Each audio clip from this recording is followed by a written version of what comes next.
आदाब नाजरीन, आप देख रहे हैं INN न्यूज़। मैं हूं शौकत अली सूफी। पेश हैं आज दिन भर की कुछ अहम खबरें। दुनिया में कोरोना वायरस से मुतासर ममालिक की फहरिस्त में अमेरिका पहले नंबर पर है, जहां 19,19,430 अफराद इस वबा का शिकार हुए हैं और अब तक 1,09,791 अफराद इस वबा की जद में आने से हलाक हो चुके हैं।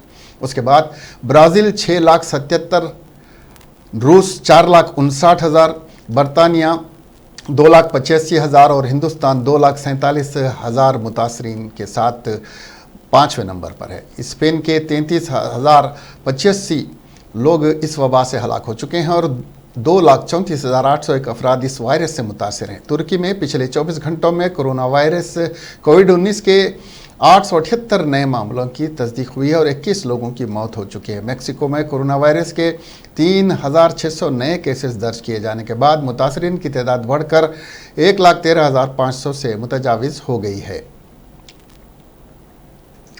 कोरोना वायरस के केसेस में दिन ब दिन इजाफे की वजह से हिंदुस्तान गुज़िश्ता 48 घंटों में दुनिया के सबसे ज़्यादा मुतासर ममालिक के फहरिस्त में 2 पायदान ऊपर 5वें मुकाम पर आ गया है और गुज़िश्ता 24 घंटों में मुल्क में कोरोना वायरस के सबसे ज़्यादा 9,971 केसेस रिपोर्ट हुए हैं।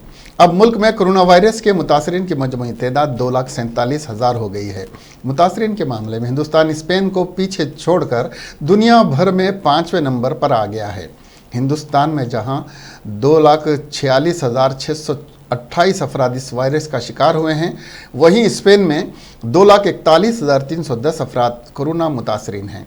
हालांकि स्पेन में हलाक शुदगान की तादाद 3 गुना ज़्यादा है, जबकि हिंदुस्तान में अब तक 6,929 अफराद की मौत हो चुकी है। ख्याल है स्पेन में अब तक 27,135 अफराद लुक़्मे अजल बन चुके हैं। गुज़िश्ता 48 घंटों के दौरान मुल्क में वायरस के कुल 19,858 केसेस रिपोर्ट हुए हैं। सेहत व ख़ानदानी बहबूद की वजारत की जानिब से आज जारी ताज़ा तरीन आदाद शुमार के मुताबिक गुज़िश्ता 24 घंटों के दौरान 9,971 के नए केसेस से मुतासरीन की तादाद 2,46,628 हो गई है। इस मुद्दत के दौरान अमवात की तादाद 287 से बढ़कर 6,929 हो गई है। मुल्क में कोरोना वायरस के 1,20,406 फ़ाल केसेस हैं, जबकि 1,19,293 अफराद इस वबा से छुटकारा पाने में कामयाब हुए हैं। तेलंगाना में कोरोना वायरस के 206 केसेस सामने आए हैं और 10 अफराद की मौत हो गई, जिसके साथ ही रियासत में ताहाल इस वायरस से फौत होने वालों की तादाद 123 तक पहुंच गई है। 152 केसेस हैदराबाद के हैं, बाकी केसेस रियासत के मुख्तलिफ मकामात के हैं। AP में कोरोना वायरस के नए 199 मामले दर्ज किए गए हैं। गुज़िश्ता 24 घंटों के दौरान ये मामला सामने आए हैं। महकमे सेहत की जानिब से जारी करदा बुलेटिन में ये बात बताई गई। इनमें बैरूनी ममालिक और बैरूनी रियासत से ताल्लुक़ रखने वाले 69 अफराद हैं। रियासत के इस मौज़ी से मुस्बित पाने वाले अफराद की तादाद 130 है। रियासत में अब तक जुमला 4,659 मामला दर्ज किए गए हैं, जिनमें दीगर ममालिक और दीगर रियासतों से ताल्लुक़ रखने वाले भी शामिल हैं। कोरोना वायरस के नतीजे में गुज़िश्ता 24 घंटों के दौरान ज़िले कर्नूल में 1, ज़िले कृष्णा में 1 मौत हुई है। रियासत में अब तक इस मौजी वायरस से मरने वालों की तादाद बढ़कर 75 तक जा पहुंची है। मुख्तलिफ अस्पतालों में इलाज के बाद रूबा सेहत होने वालों की तादाद 2,382 हो गई है। फ़िलहाल मुख्तलिफ अस्पतालों में 1,290 अफराद ज़ेरे इलाज हैं। चीफ मिनिस्टर की सरकारी क़ियामगाह प्रगति भवन का एक मुलाजिम कोरोना वायरस से मुतासिर हो गया, जिसके बाद प्रगति भवन में सनसनी दौड़ गई। इसके बाद रियासती वज़रा और सरकारी मुलाजमीन को भी पाबंद कर दिया गया है कि वो प्रगति भवन को न आएँ। इस हुक्म के बाद वज़रा, सरकारी ओहदेदार और मुलाकातियों के लिए प्रगति भवन अमलन बंद कर दिया गया है। बताया जा रहा है कि मेट्रो रेल भवन में काम करने वाली चीफ मिनिस्टर ऑफिस के एक मुलाजिम में कोरोना वायरस की अलामत पाई गई। उसका टेस्ट करवाने पर रिपोर्ट मुस्बित आई, जिसके बाद एहतियाती इक़दामात के बतौर वज़रा, सरकारी ओहदेदार और मुलाकातियों को प्रगति भवन आने से रोक दिया गया है। यह भी बताया जा रहा है कि उस मुलाजिम का बेटा हाल ही में महाराष्ट्र से हैदराबाद वापस हुआ था। इसीलिए शुबा किया जा रहा है कि इस मुलाजिम को बेटे के ज़रिए कोरोना वायरस मुंतकिल हुआ होगा। कोरोना वायरस से 10 साल से कम उम्र के बच्चे और 60 साल से ज़्यादा उम्र के बुजुर्ग बहुत जल्द मुतासिर होते हैं। चीफ मिनिस्टर के ऑफिस में ज़्यादातर मौजूफ अहदेदार काम कर रहे हैं और ख़ुद चीफ मिनिस्टर के चंद्रशेखर राव भी 60 साल से ज़्यादा उम्र के हैं। बुजुर्ग शहरियों के कोरोना से मुतासिर होने के खतरे को देखते हुए चीफ मिनिस्टर की सरकारी क़ियामगाह में ये एहतियाती इक़दाम किए गए हैं। तेलंगाना के एक जर्नलिस्ट मनोज कुमार का कोरोना वायरस की वजह से आज सुबह गांधी अस्पताल में इंतकाल हो गया। वो 33 बरस के थे। उनके इस तरह इंतकाल कर जाने पर तेलंगाना जर्नलिस्ट यूनियन के सदर प्रसाद राव ने गहरे दुख का इजहार करते हुए कहा कि मनोज का इलाज ठीक तरीके से नहीं हुआ। हमें शक है कि गांधी अस्पताल में किट्स भी सही नहीं हैं, बेड्स भी सही नहीं हैं और उनका इलाज भी सही नहीं हुआ है। हम मनोज की मौत को मौत नहीं बल्कि कत्ल मानते हैं, जो हुकूमत और तिब्बी अमले की लापरवाही की वजह से हुआ है। हम हुकूमत से पूछना चाहते हैं कि 3 दिन में दौरान इलाज उसकी मौत कैसे हो गई। 1 हफ्ता पहले तक वो अजनास की तकसीम और दीगर फलाही कामों में मसरूफ़ रहा है। हुकूमत बताए कि वो कितने दिन दवाखाने में रहा और उसकी मौत कैसे हुई। गांधी अस्पताल के सुपरिटेंडेंट एम राजा राव ने कहा कि मनोज कुमार की मौत कोविड के साथ साथ दिल का दौरा पड़ने से हुई। रियासती वजीर सेहत इटाला राजेंद्र मनोज कुमार की मौत को कोरोना वायरस से हुई मौत पर गहरे दुख का इजहार करते हुए कहा कि बावजूद गांधी अस्पताल में बेहतर इलाज करने के वो दिल का दौरा पड़ने से चल बसे, जिसका उन्हें बेहद अफसोस है और उनकी आत्मा की शांति के लिए वो दुआ करते हैं। నేను Kappar Prasadarao, president Telangana journalist union. ఈరోజు అత్యంత విషాదకరమైనటువంటి వార్త, జాతీయవాద జర్నలిస్టు మనోజ్ 30 సంవత్సరాల యువకుడు కరోనాతో మృతి చెందాడు। ఇది నిజంగా వ్యాధి వల్ల, కరోనా వల్ల ఆయన చనిపోయినట్లుగా మేము భావించడం లేదు। దీన్ని పూర్తిగా ప్రభుత్వ హత్యగా భావిస్తా ఉన్నాం। నిర్లక్ష్య వైఖరి వల్ల, ప్రభుత్వ నిర్లక్ష్య వైఖరి వల్ల సరైనటువంటి వైద్యం అందకపోవడం వల్లనే మనోజ్ చనిపోయినట్లుగా తెలంగాణ జర్నలిస్ట్ యూనియన్ భావిస్తా ఉంది। 3 రోజుల క్రితం పాజిటివ్గా వచ్చినటువంటి మనోజ్ అత్యంత ఆరోగ్యంతో ఉన్నాడు। గాంధీ ఆసుపత్రిలో చేరిన తర్వాత ఈరోజు మరణించినట్లుగా చెప్తా ఉన్నారు। ఒక్క మనోజే కాదు, కరోనా ద్వారా మరణం చెందినటువంటి వ్యక్తులు అందరిపైన కూడా ప్రభుత్వం ఒక రిపోర్ట్ ఇవ్వాలా। వాళ్ళు ఎన్ని రోజులు ఆసుపత్రిలో ఉన్నారు, ఏ రకమైనటువంటి వైద్య సేవలు వాళ్ళకి అందించారు, ఏ రకంగా చనిపోయినటువంటి విషయం। ముఖ్యంగా మనోజ్ విషయంలో గమనిస్తే 3 రోజుల్లోనే ఆయన మృతి చెందినట్టుగా చెప్తా ఉన్నారు। 3 రోజుల క్రితం పాజిటివ్గా వచ్చినటువంటి మనోజ్ అంతకుముందు సహాయ కార్యక్రమాలలో, फूड डिस्ट्रीब्यूशन लो अत्यंत चुरुक। बेतहाशा जायद बरखी के बिल्स की वसूली से आवाम को बहुत भारी झटका लगा है। लॉकडाउन की शुरुआत से आवाम के मसाइल में मुसलसिल इजाफा होता जा रहा है। सोशल मीडिया के जरिए आवाम की इजहार बरहमी और बरखी शरों में इजाफा और मनमानी बिल्स की इजराई पर हुकूमत और महकमे बरखी से सवालात और 3 माह के बिल्स माफ़ करने का आवाम ने मुतालबा किया है। लॉकडाउन में घर में कैद रहते हुए काफ़ी मुश्किलात, घर की जिम्मेदारियां संभाली गईं। गुजर तो किसी हाल हो गया, मकान मालिक के किराए के लिए इसरार से जहनी बोझ का शिकार हूँ। जायद बरखी बिल्स की वसूली के बाद मुकम्मल टूट चुका हूँ। मुझको 15,000 का बिल वसूला है। ये अल्फाज इरशाद अली साकिन नटराज नगर के हैं। उन्होंने बताया कि वो खानगी मुलाजिम हैं। लॉकडाउन की शुरुआत में घरों से बाहर निकलने की इजाज़त नहीं थी। बाद अज़ां लॉकडाउन में नरमी के बाद कारोबार ना होने की वजह से उनके मालिक ने उनको अभी नौकरी करने मना कर दिया है। ऐसी संगीन हालत में जायद बिल वसूल होने के बाद सख्त परेशानी का सामना करना पड़ रहा है। इस सिलसिले में लाइट के दफ्तर से भी रुजू हुआ, मगर वहाँ पर भी बिल कम करने के बजाय बिल की अदायगी के लिए दबाव डाला गया। इरशाद अली ने कहा कि ऐसी हालत में कहाँ जाऊँ, क्या करूँ, किससे नुमाइंदगी हासिल करूँ, समझ में नहीं आ रहा है। उन्होंने चीफ मिनिस्टर KCR से अपील की कि 3 माह के बरखी बिल्स माफ़ किए जाएँ। सैयद ज़बी ने बताया कि वो तकरीबन 2 माह घर में नहीं थे, फिर भी उनको इस्तेमाल से जायद बरखी बिल मौसूल हुआ है। उनको हमेशा 800 था 1200 का बिल मौसूल हुआ करता था। इस मरतबे उनको 12,000 का बिल मिला है, जिसके बाद वो काफ़ी परेशान है। कारोबार ना होने की वजह से मौजूदा हालात में जायद बरखी बिल की अदायगी से खासिर हैं। हुकूमत तेलंगाना से मुतालिबा है कि अवाम के बरखी बिल्स को माफ़ किया जाए। दुकाना बंद है, दुकाना खुल गए, कारोबार नहीं है। ये लाइट के बिल आ गए 12,000, 10,000, 15,000। अब लाइट नया बिल नहीं भरे तो काढ़े भर रहे इलेक्ट्रिसिटी वाले। क्या लाइट का बिल भरना, क्या मकानदार का किराया देना, क्या घर के खर्चे चलाना, कोई कारोबार नहीं है, कोई नौकरी नहीं है, फिर भी बोलते तो लाइट के बिल आ रहे हैं, सब बिल आ रहे हैं, कैसा करेंगे हम गरीब लोग। केसीआर साहब से अपील है कि बिल में बोलते सो आधा कर रहे, गरीबों को जो है माफ़ कर रहे, जो ज़्यादा बिल है उसको आधा कर रहे तो राहत मिलेंगी, नहीं तो कैसा होगा, गरीब लोग मर जाएंगे। पहले भूख से मर रहे हैं, भूखे मर रहे हैं, टक्कर से मर रहे हैं, उसके ऊपर से फिर ये बिला इतने आ गए तो कैसा करेंगे। कमाई नहीं हम 3 महीने से, अब कारोबार खोलने के बटे 2 रुपये का कारोबार नहीं है तो करेंगे क्या हम लोग। केसीआर साहब से हम लोग से एक अपील करना चाहते हैं हम केसीआर साहब को। केसीआर साहब, हम 3 महीने से घर पर बैठे हुए हैं, हम लोग राशन किस तरह इंतज़ाम करें और खाने का किस तरह इंतज़ाम करें वो हम लोग को पता है। 3 महीने से काम पर नहीं थे, अब लॉकडाउन खुला, कारोबार पे गए हम और कारोबार कुछ नहीं है और करंट वाले आ रहे हैं और बिल बिल बोल के हमारे घर पर बिल के लिए बोल रहे हैं। हम लोग के पास अभी देने के लिए बिल कुछ नहीं है। आपसे एक हमारी ये गुजारिश है कि गंगा जमुना की तहसीब रखते हुए आप हम लोग के बिल माफ़ करें तो बेहतर होगा। ये आपके ऊपर फैसला है केसीआर साहब। प्राइवेट घर वाला से घर का किराया मत लियो, वो मत लियो, ये मत लियो बोल के पहले हुकूमत ऐलान करी, फिर बाद में हुकूमत खुद बोल रही कि जो है वो डाल के बिल बनो, टैक्स बनो, वो करो, कार्ड डालो, क्या रोजी करके खाएंगे साहब, क्या गरीब आदमी क्या मर जाएंगे बोलो आप।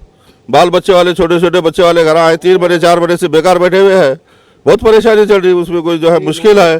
केसीआर साहब से गुजारिश है हमारी कि ज़रा गरीब लोगों पर रहम करो, ज़रा जो है आप जो भी करना है बिना माफ़ कर दीजिए हमारे। मेरा घर का लाइट का बिल 15,000 आया 3 महीने के अंदर। बैक बिलिंग जितनी करना है उतनी कर लो बोल के बोल रहे। पहले का बिल जो भी है जो ना माफ़ कर देते, बोले माफ़ कर देने कुछ भी नहीं। और एक बिल आया मेरे को 3,000 चिल्लर का, 2 मीटर है मेरे पास। ये जो ना 3 महीने के अंदर इतने इतने बिल दिए तो कहाँ से भरेंगे। किराएदार जो ना किराया भी नहीं दे सकते, अपन भी किराया ले नहीं सकते, बहुत मुश्किल है हमारे को। और ये बिल लाइट का बिल कैसा भी करके माफ़ कर दिए साहब, केसीआर साहब आप ये गरीबों के ऊपर मेहरबानी करो और 3 महीने का बिल है माफ़। कड़पा कर्नूल नेशनल हाईवे पर हुए खौफनाक हादसे में सीमेंट से भरी लारी रोड डिवाइडर से टकराकर उलट गई, जिसके फौरी बाद लारी में आग लग गई। ड्राइवर और क्लीनर इसमें जिंदा जलकर मर गए। तफसीलात के मुताबिक सीमेंट से भरी लारी तेज़ी से कर्नूल ज़िले के अलागड्डा से कड़पा ज़िले के मेतकूर जा रही थी कि रोड डिवाइडर के से टकरा गई। टकराकर इसके हादसे का शिकार हो गए और इसमें आग लग गई। ड्राइवर और क्लीनर केबिन में फंस गए और केबिन से बाहर ना निकल सके। मुकामी अफराद ने उन्हें केबिन से निकालने की कोशिश की, ताहम आग के लारी के चारों तरफ फैल जाने से दोनों जलकर फौत हो गए। मुकामी लोगों ने पुलिस को इत्तला दी। पुलिस मुकाम हादसा पर फौरी पहुंच गई और एक मामला दर्ज करके तहकीकात का आगाज़ कर दिया है। मज़ीद तहकीकात जारी हैं। मलकाजगिरी पुलिस स्टेशन की हुदूद में शौहर की हिरासानी से तंग आकर एक खातून ने खुदकशी कर ली। शौहर उसे जहेज के लिए बार बार हिरासान कर रहा था, वही खुदकशी का बास बना। तफसीलात के मुताबिक सुमेरा बानू नामी इस खातून ने इंटरकास्ट मैरिज की थी। नवंबर 14, 2019 को उसने शादी की थी और घर वालों से अलग होकर वसंत कॉलोनी में अपने शौहर के साथ रह रही थी। दोनों सॉफ्टवेयर कंपनी में काम करते थे। साई चरण जहेज के लिए मांग कर रहा था और इसके रोज़ रोज़ की मांग से तंग आकर सुमेरा बानू ने 3 जून को खुदकशी कर ली। उसकी बड़ी बहन मेराज बानू की शिकायत पर पुलिस ने साई चरण के खिलाफ तहत दफात 498A और 306 मामला दर्ज करके साई चरण को गिरफ्तार कर लिया है। తేదీ 3/6/2020 నాడు మార్నింగ్ మనకు మల్కాజ్గిరి పరిధిలో మెహరాజ్ బాను అనే ఆవిడ కంప్లైంట్ ఇవ్వడం జరిగింది. వాళ్ళ చెల్లె సమీరా బాను అనే ఆమె సాయి చరణ్ అనే అతన్ని నవంబర్ 14, 2019లో లవ్ మ్యారేజ్ చేసుకుని అప్పటి నుంచి ఇంటికి వీళ్ళకి దూరంగా లవ్ మ్యారేజ్ చేసుకుని ఇద్దరు కూడా software employees. Sameera Banu and Sai Charan ఇద్దరు కూడా సాఫ్ట్వేర్ ఎంప్లాయీస్. ఇద్దరు మ్యారేజ్ చేసుకుని ఇక్కడ వసంతపూడి కాలనీలో ఉంటున్నారు. అయితే వీళ్ళిద్దరి మధ్యలో మనస్పర్ధలు వచ్చి ఈ అమ్మాయి సమీరా బాను హ్యాంగింగ్ చేసుకొని చనిపోయింది. ఈ విషయంలో మనము వాళ్ళ అక్క అయినటువంటి మెహరాజ్ బానుతో కంప్లైంట్ తీసుకుని 498A306లో కేసు రిజిస్టర్ చేసినాము. కేసు రిజిస్టర్ చేసి అక్యూజ్ని అరెస్ట్ చేసి కోర్టులో జ్యుడిషియల్ రిమాండ్ చేయడం జరిగింది. रियासती वजीर बल्दी नज़्म व नस्क KT रामाराव ने अवाम से अपील की कि वो अपने गर्द व नवाह में साफ़ सफाई की ख्याल करते हुए मच्छरों की अफजाइश को रोकने के इक़दाम करें। आज 5वें इतवार के दिन 10 इतवार 10 मिनट अपने इख्तिराई प्रोग्राम के तहत घर में पौधों की साफ सफाई करने के बाद इजहार ख्याल करते हुए उन्होंने कहा कि हुकूमत और महकमे बल्दियाँ आने वाले मानसून के पेश नज़र वबाई अमराज से मसलन मलेरिया, डेंगू, चिकनगुनिया से निमटने के लिए तमाम तर इक़दाम कर रही है, मगर जब तक अवाम इस जद्दोजहद में साथ न दें कामयाबी मुमकिन नहीं है। KTR ने अवामी नुमाइंदों और ओहदेदारों को मशवरा दिया कि वह अवाम में गैर ज़रूरी पानी के जमा होने को रोकने के शऊर बेदारी पैदा करें, चूँकि गैर ज़रूरी पानी के जमा होने से मच्छरों की अफजाइश होती है। तेलंगाना प्रदेश कांग्रेस कमेटी ने हुकूमत से मुतालबा किया कि वह लॉकडाउन के दौरान इस्तेमाल की गई बरक़ी के चार्जेस में जो बेतहाशा इजाफा कर दिया गया है उसको फिलफौर ख़त्म करे, अवाम पर पड़ने वाले ज़बरदस्ती के बोझ से दस्तबरदारी अख्तियार करे। आज गांधी भवन में मीडिया से के तर्जुमान तेलंगाना कांग्रेस कमेटी निज़ामुद्दीन और सदर नशीन अक़लियती डिपार्टमेंट समीर वलीउल्लाह ने हैदराबाद कांग्रेस कमेटी ने कहा कि हुकूमत ने मुनज़्ज़म साजिश के तहत शहरियों को लूटने का मनसूबा बनाया। उन्होंने कहा कि बरक़ी स्लैब को 3 महीनों को एकजा करते हुए सबसे ज़्यादा कीमत डाली और 75% रियासत के घरेलू बरक़ी सार्फिन से हज़ारा करोड़ की वसूली का नाजायज़ मनसूबा बनाया है। हुकूमत अगर फिलफौर इससे इस दस्तबरदारी इख्तियार नहीं करती है तो बड़े पैमाने पर एहतजाज मुनज़्ज़म किया जाएगा। पिछले 7 दिनों में सिटी लॉकडाउन की वजह से आवाम काफ़ी परेशान है, लोगों के पास नौकरियां नहीं है, लोग नौकरी को नहीं जा सके, कारोबार कंप्लीटली शटडाउन है। तेलंगाना हुकूमत की जानिब से और गवर्नमेंट ऑफ इंडिया की जानिब से जो भी कोरोना वायरस कोविड-19 को लेकर जो गवर्नमेंट की तरफ से इंस्ट्रक्शंस दिया गया है, कंप्लीट लॉकडाउन करके तमाम लोग घर के अंदर रहें, कोई भी घर के बाहर नहीं निकले। ऐसे हालात के अंदर अनप्लान लॉकडाउन की वजह से आवाम के पास कोई भी सेविंग्स नहीं है। वो लोग जो है जितनी भी सेविंग्स थी वो सेविंग्स को इस्तेमाल करके बड़ी मुश्किल से 7 दिन जो लॉकडाउन के गुजरे वो अपने दिन गुजार लिए। ऐसे हालात में तेलंगाना की आवाम हुकूमत तेलंगाना से ये उम्मीद करती थी कि जो है हुकूमत की जानिब से हमें कुछ मदद मिलेगी, कुछ जो भी चाहे वो प्रॉपर्टी टैक्स के अंदर हो या गवर्नमेंट के इलेक्ट्रिकल बिल्स में हो, हमको कुछ रिलैक्सेशन मिलेंगे, इस उम्मीद से आवाम बैठी थी। लेकिन 1 जून को जब लॉकडाउन खत्म हुआ, अनलॉक हुआ, इमीडिएटली जब इलेक्ट्रिसिटी बिल्स आए तो वो देख के परेशान हो गए, एकदम घबराहट सी हो गई, क्योंकि जो मार्च के महीने में जो बिल आया था वो तकरीबन 700 से 800 रुपए बिल उनकी माहाना बिल आता था, जहां तेलंगाना के अंदर 95 लाख पावर कंज्यूमर्स है, जिसमें से 75 लाख जो है डोमेस्टिक कस्टमर्स है, उसमें से 80% 200 से कम यूनिट इस्तेमाल करने वाले हैं। लेकिन 3 महीने का जो लॉकडाउन रहा, जो पिछले मार्च से जब लॉकडाउन हुआ, जब से अब तक इलेक्ट्रिकल बिल नहीं आई, सडनली जब बिल आई तो वो बिल जो है 8 से 10 हज़ार रुपए हो गई। ये जो आंध्र प्रदेश के जिले श्रीकाकुलम में पुलिस ने उड़ीसा से ताल्लुक़ रखने वाले एक 55 साल शख्स को गिरफ्तार कर लिया, जिसकी शनाख्त एस रमेश के तौर पर की गई है। ये शख्स 3 रियासतों उड़ीसा, आंध्र प्रदेश और तेलंगाना में 3 खवातीन की मुबैना असमत रेजी और कत्ल के मामले में मुलविस है। पुलिस ने कहा कि रमेश 3 रियासतों का शिद्दत से मतलूब मुलजिम था और बिल आखिर इसको श्रीकाकुलम में गिरफ्तार किया गया।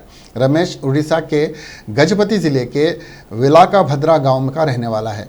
इसकी बीवी की मौत 2010 में हो गई, जहनी बीमार से हो गई थी। 26 अक्टूबर 2016 को रमेश ने खातून की असमत दरी और कत्ल किया था। ये वारदात उसने उड़ीसा के भीमपुरम गांव में अंजाम दी थी। बाद अज़ां उसने तेलंगाना के भद्रादरी कोतागुडम ज़िले के शिवारावपेट में पेपर मिल में काम का आगाज़ किया, जहां उसकी दोस्ती एम कोसमा से हो गई। वो कोसमा के साथ जिनसी ताल्लुकात बनाना चाहता था, ताहम उसने इनकार किया तो उसने 18 नवंबर 2017 को सुनसान जगह ले जाकर उसका कत्ल कर दिया और फ़रार हो गया। पुलिस ने उसके खिलाफ मामला तो दर्ज किया, ताहम वो इसको पकड़ नहीं सकी। रमेश ने बादजा आंध्र प्रदेश के ज़िले गुंटूर के गोकिनाकोंडा गांव में वाक़े इक्वा फोरम में मजदूरी करने लगा। इसकी दोस्ती उसी फर्म में काम करने वाली बी लक्ष्मी से हो गई। लक्ष्मी की बहन जयंती चंद दिन बाद रमेश की जाल में फंस गई।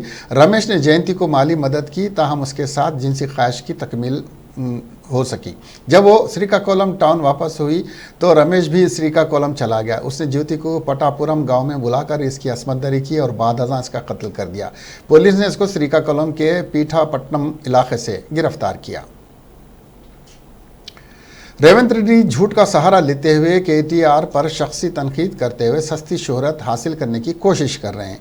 केटीआर के फार्म हाउस के ताल्लुक से रेवंत रेड्डी ने जो केस दायर किया है उस पर केटीआर ने अपने मौक़ूफ़ का इजहार ट्विटर के ज़रिए अवाम से कर दिया है कि ये फार्म हाउस उनका नहीं है और ना उससे उनका कोई ताल्लुक़ है। गवर्नमेंट विप बालका सुमन ने आज मीडिया से बात करते हुए बताया कि रेवंत रेड्डी कोर्ट में केस फाइल करते हुए इसकी गलत तशहीर कर रहे हैं। इसकी उन्होंने सख्त अल्फाज में मजम्मत की और उन्होंने कहा कि मुजरिमाना रिकॉर्ड रखने वाले रेवंत रेड्डी जो मुख्तलिफ जराइम जैसे नोट फॉर वोट, ब्लैकमेलिंग, अराजियात के कब्जे में चंचल गुड़ा जेल जा चुके हैं, वैसे शख्स को ये जेब नहीं देता कि वो यूथ आइकॉन केटी रामाराव पर तनकीद करें।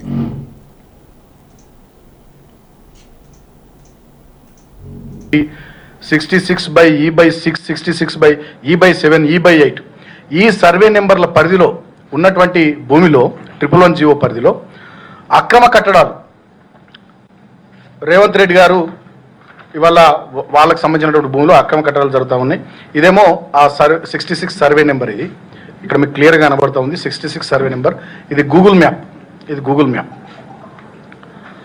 సో వాళ్ళు నిర్మిస్తున్నటువంటి అక్కడ కట్టబడుతున్నటువంటి అక్రమ కట్టడం ఫోటో ఇది. మీరు చూస్తే క్లియర్గా అక్రమ కట్టడాలు క్లియర్గా చాలా స్పష్టంగా కనబడుతూ ఉన్నాయి. వట్టినావులపల్లిలో సర్వే నెంబర్ 66/E ఇందాక నేను చెప్పినట్టు 1 నుంచి 8 వరకు అక్కడ ఉన్నటువంటి సర్వే నెంబర్ వట్టినావులపల్లిలో 111 జీవో పరిధిలోకి వచ్చేటటువంటి చోట అక్రమంగా రేవంత్ రెడ్డి పేరు మీద, వాళ్ళ brother in law Jayaprakash Reddy పేరు మీద, వాళ్ళకు సంబంధించినటువంటి వాళ్ళ బంధువులు బినామీల పేర్ల మీద ఉన్నటువంటి टीआरएस रुकन कानून साज काउंसिल करने प्रभाकर ने कहा कि कांग्रेस कायदीन झूठ का सहारा लेते हुए टीआरएस पार्टी और केटी रामाराव पर शख्सी हमले कर रहे हैं। केटीआर ने इंतखाबात के लिए दायर करदा 2009, 2014 और 2019 हल्फनामों में अपने असासा जात की वजाहत तरदीद की थी, जिससे वाज़ेह साबित होता है कि केटी रामाराव का फार्म हाउस नहीं है। मुजरिमाना रिकॉर्ड रखने वाले रेवंत रेड्डी को कांग्रेस ने सहारा दिया। अवाम में कांग्रेस की बची कुची छवि को भी रेवंत रेड्डी ने ख़राब किया है। उन्होंने कहा कि रेवंत रेड्डी ने मलकाजगिरी पार्लिमानी हलके में अवामी खिदमात कुछ नहीं किए हैं। एक जिम्मेदार रुकन पार्लियामेंट होते हुए उन्हें अवाम के दरमियान रहना चाहिए। वो खुद चोर हैं और दूसरों पर चोरी का इल्ज़ाम लगा रहे हैं। సంచలనం కావాలి. సంచలనం ద్వారా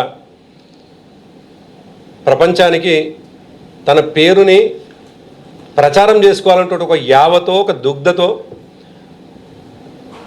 ప్రతిసారి ఒక వ్యక్తిని వ్యక్తిగతంగా టార్గెట్ చేస్తూ, వ్యక్తిగతంగా విమర్శిస్తూ అనేక సందర్భాల్లో ప్రచారంలోకి వస్తూ ఉంటుంది. దాంట్లో భాగంగానే మా పార్టీ వర్కింగ్ ప్రెసిడెంట్ కేటీఆర్ గారిని కూడా చాలా సందర్భాల్లో వ్యక్తిగతంగా తులనాడండి. ఆయన సరే రాజకీయాల్లో ఉన్నటువంటి వాళ్ళం ప్రజలకు జవాబుదారీగా ఉండాలి కాబట్టి రేవంత్ రెడ్డికి జవాబుదారీగా ఉండాల్సినటువంటి అవసరం లేదు అని रियासती वजीर पंचायत राज एराबली दयाकर राव ने कहा कि कोरोना जैसे जानलेवा वायरस से खुद की हिफाजत खुद करना चाहिए। गैर ज़रूरी सड़कों पर आकर वक्त गुजारने से बेहतर है कि आप अपनी घरों में रहें और ज़राअत पर वक्त गुजारें। रियासती वजीर ने कहा कि आप ज़राअती काम खुद अंजाम देने से खुशी होती है। केसीआर की हिदायत पर किसान अमल करते हुए मार्केट में तलब की काश्त को अहमियत दें। केसीआर किसानों की खुशहाली में उन्हें राजा की तरह ज़िंदगी गुजारने के मौक़े फ़राहम कर रहे हैं। दयाकर राव ने आज खुद अपनी ज़रई अराज़ी का मुआयना करते हुए खुद ज़रई काम अंजाम दिए। ज़िला वरंगल जोन के तिम्मापुरम पेंशमपुरा में हुए एक वाक़े में अयूब खान नामी 40 साला रघुनाथ पल्ली पुलिस स्टेशन से वाबस्ता कांस्टेबल ने, जो MGM हॉस्पिटल में कोर्ट ड्यूटी पर तैनात था, ने पेंशनपुरा में हाथ में चाकू लेकर हंगामा खड़ा कर दिया, जिसको पुलिस स्टेशन ले जाया गया। इसकी बीवी ने आकर उसे छुड़ा लिया और अपने रिश्तेदारों और बीवी के तस्लीमा सुल्ताना के साथ घर वापस होने के बाद उसने अपनी बीवी तस्लीमा का गला काटकर कत्ल कर दिया। इसके बाद रोड पर फिर हंगामा मच गया। पुलिस ने फौरी हरकत में आते हुए अयूब खान को हिरासत में लेकर तहकीकात का आगाज़ कर दिया। पुलिस इस बात पर मुताजिब है वो ऐसा बर्ताव क्यों कर रहा है।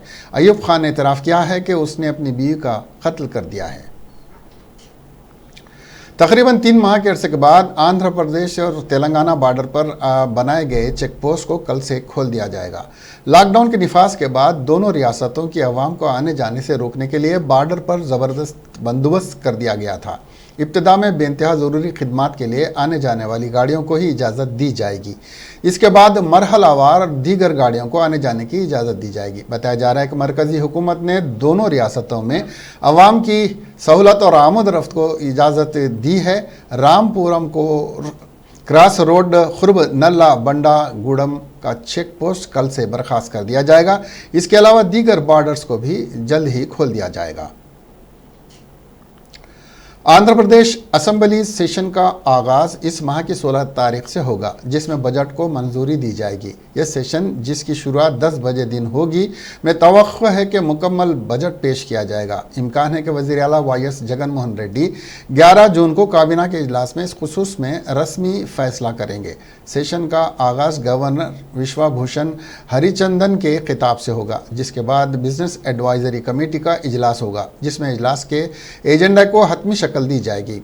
बाद अज़ां 18 जून को असेंबली में बजट पेश किया जाएगा। यह बजट वज़ीर फाइनेंस B राजेंद्र नाथ पेश करेंगे।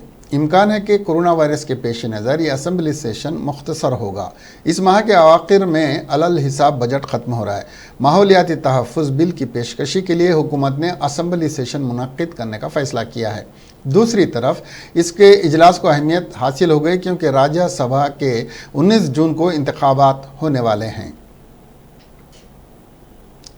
2 मकानात की दीवार के दरमियान फंसे हुए एक 6 साला लड़के को कामयाबी के साथ बचा लिया गया। ये वाक़या आंध्र प्रदेश के विजयवाड़ा में पेश आया। पुलिस को इत्तला मिली कि विजयवाड़ा की भवानीपुरम कॉलोनी के 2 मकानात के दरमियान की दीवार के फासले में एक 6 साला लड़का फंस गया है। पुलिस ने दीगर मुकामी अफराद के साथ मिलकर तकरीबन 1 घंटे की जद्दोजहद के बाद इसको महफूज तौर पर बाहर निकाला। पुलिस ने कहा कि निरंजन नामी लड़का अपने घर के करीब खेल रहा था। जब वो अपने साथियों के साथ खेल के दौरान छुपने की कोशिश कर रहा था तो दीवारों के दरमियान फंस गया। उसकी चीखों की आवाज़ें सुनकर निरंजन के वालिदैन वहां पहुंच गए और पुलिस को मदद के लिए तलब किया। पुलिस ने इस लड़के को निकालने के लिए ऑपरेशन शुरू किया, जो सांस लेने में दुश्वारी का सामना कर रहा था। पुलिस ने दीगर अफराद के ताउन से दीवार का एक हिस्सा मुनहदिम कर दिया और लड़के को बाहर निकालने में कामयाबी हासिल की। पुलिस ने मकान मालिकीन को तजवीज़ पेश की कि वो अपनी छत के दरमियान के इस वक्फे को पुर करें ताकि इस तरह के वाक़यात का मुस्तक़बिल में इआदा ना हो पाए। तेलंगाना के ज़िले निर्मल कलेक्ट्रेट में इत्तेफाकी तौर पर बंदूक चल जाने के नतीजे में कांस्टेबल ज़ख्मी हो गया। यह वाक़या उस वक्त पेश आया जब यह कांस्टेबल, जिसकी शनाख्त शंकर अन्ना के तौर पर की गई है, बंदूक को साफ कर रहा था। इस ज़ख्मी कांस्टेबल को फौरी तौर पर अस्पताल मुंतकिल किया गया, जहां वो ज़ेर इलाज है। ये कांस्टेबल कुछ अरसे से कलेक्ट्रेट कैंप ऑफिस में काम कर रहा है। रियासत उड़ीसा के ज़िले भुवनेश्वर में एक नौजवान को जादू करने के शुबे में गांव वालों ने कत्ल कर दिया। यह हादसा हफ्ते को मुल्क नगरी ज़िले के केंदुगोड़ा गांव में पेश आया। इस गांव में पिछले कुछ दिनों से 20 कमसिन लड़कियों की मौत हो गई। इस पर गांव वाले सोचने लगे कि कुछ ईसाइयों के इस गांव में इबादत करने से ये लड़कियां फौत हुई हैं। इस मंजर में गांव वालों ने समझा कि हाल ही में मजहब तब्दील करने वाले सोमर मडकामी भी बच्चियों की मौत का जिम्मेदार हो सकता है। उसके लिए गांव वालों ने मनसूबाबंद तरीके पर उसका कत्ल कर दिया और लाश को गांव के करीब खेत में ले जाकर दफन कर दिया। पुलिस के इल्म में जब इस कत्ल की बात आई तो पुलिस ने एक मामला रजिस्टर करके तहकीकात का आगाज़ किया और बाद में इस नौजवान की लाश को निकाला और पोस्टमार्टम के लिए दवाखाना भिजवा दिया और 7 मुश्तबा अफराद को हिरासत में ले लिया।